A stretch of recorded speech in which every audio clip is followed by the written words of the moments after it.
I'll just be making some short remarks on behalf of His Excellency the President. This was his day, but he has had to be engaged with his parliamentary group this morning. You know Parliament and what it means. So please accept his apologies, but he did ask me to make his remarks. The Honorable Sidhu, Parliamentary Secretary, Ministry of Export Promotion, International Trade and Economic Development, Mr. Gareth Blue, President of the Canada Africa Chamber of Business, my colleague, Madam Rebecca Miano, Christopher Thornley, the Canadian High Commissioner to Kenya, distinguished guests, ladies and gentlemen, and captains of industry and business. It is with great honor and pleasure to be part of this Canada-Africa Business Conference. I extend my heartfelt gratitude to our Canadian counterparts and all esteemed delegates for gracing this important event. I also take this opportunity to welcome you to Kenya, a magnificent country endowed with abundant opportunities. While you're here, take advantage of visiting the Nairobi National Park right here in the city and the Nairobi National Museum to relish in the magical Kenya experience. Today marks a significant milestone as we gather to strengthen the ties between our nations and explore new avenues strengthening our collaboration. Your presence here underscores the value of deepening partnership between Kenya and Canada, and I am confident that our discussions will be mutually beneficial. Allow me to reflect briefly on our last engagement in October 2023, where we connected virtually amidst challenging times. Despite the barriers, it was evident that our commitment to fostering partnerships between Canada and Africa remains solid and unwavering. Ladies and gentlemen, Kenya presents a conducive business environment, having a strong democracy and business-friendly policies which are advantageous for potential investors. Our strategic location makes Kenya the natural gateway to three strategic economic blocs, namely the East African Community, the Common Market for Eastern and Southern Africa, COMESA, and the African Continental Free Trade Area. These trading blocs present unique opportunities for consolidating, diversifying, and expanding exports to the African market. Additionally, Kenya's infrastructure, which includes the Port of Mombasa, the Lamu Port, South Sudan-Ethiopia Transport Corridor, that's the LAPSET, and Jomo Kenyatta International Airport, as well as its coastline along the Indian Ocean, guarantees effective and reliable logistics and transportation gateway to the rest of the African countries.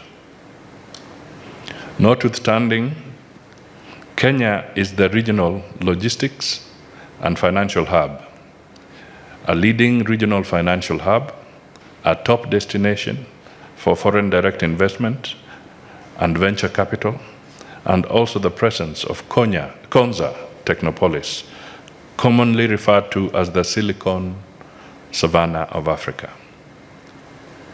Kenya has a young, vibrant, highly skilled and educated workforce, giving companies access to qualified human resource. Kenya offers huge investment opportunities in various sectors such as agriculture, medical care, clean energy, fintech, infrastructure financing, tourism, banking, logistics, and manufacturing. I am pleased to note that these are sectors that will be centered in your discussions during the conference. Over and above that, Africa as a continent possesses vast mineral resources, immense renewable energy potential, and abundant arable land, making it the last frontier for sustainable transformative development.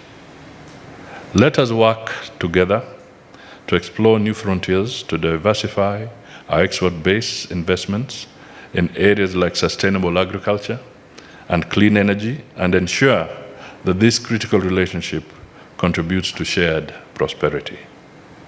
It is my firm belief that our continued engagement and private sector involvement through such events will enhance the trade and investment relations of our two friendly countries. As I conclude, I wish to urge our companies to capitalize on this moment to foster connections, establish collaborations, and explore the abundant opportunities ahead. As we embark on this journey together, let us embrace the spirit of partnership. Let us work hand in hand to overcome our challenges and build a brighter future for generations to come. I wish you all fruitful discussions and successful business engagements in the days to come. Asante sana. Since I was delivering his message, now let me just add, that's his. I cannot edit that one. But just to really emphasize a couple of points. One, the president took the bold step and pronounced Kenya a visa-free country. Now, we can see it's beginning to roll over.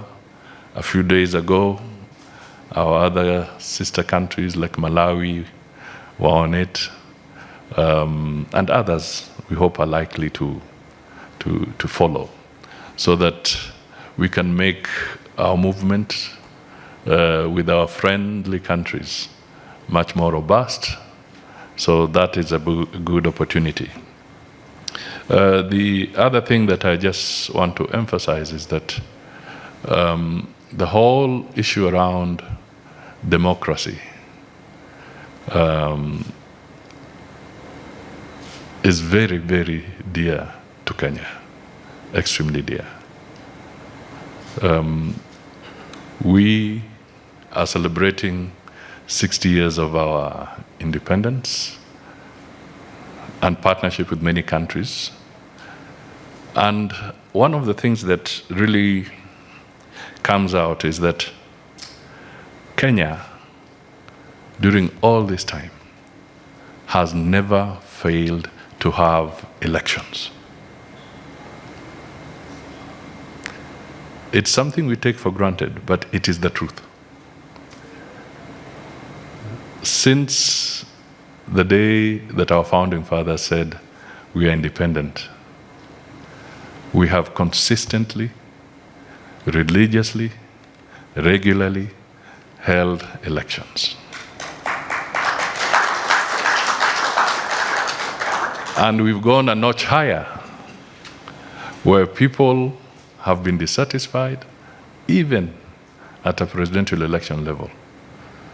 The avenue that has been taken is the judicial process. And Kenya literally became the first country where the Supreme Court has overturned a presidential election. But we still held out and went again in accordance with the demands of the court to do a repeat election, and here we are today. I've just come from the African Union meeting, where the President of Kenya was leading our delegation. And one of the things that came out is that never before in the history of the African Union have we had 6 countries facing sanctions and suspended from participating in the activities of the African Union because of undemocratic practices. So what do we do? I think to consolidate democracy, I would really urge that the business people take a very prominent role, engage, work together, make the economies vibrant, and the attention will be focused on building economies and not destabilizing nations. So this challenge is with you as business people.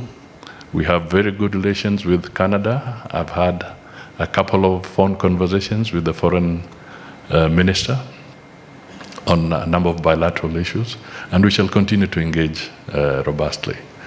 And Canada, you've had a strong presence here. To the best of my memory, recollection, if I remember, I think even Eldoret Airport, which is an international airport here, was built by Canadian firms. So there's a strong partnership here, and we can make it bigger, as the business people did say. So let's work, let's grow the numbers, and as we grow the numbers, let us also balance them so that they're not too heavily skewed in favor of one or the other. Thank you, ladies and gentlemen, and best of luck.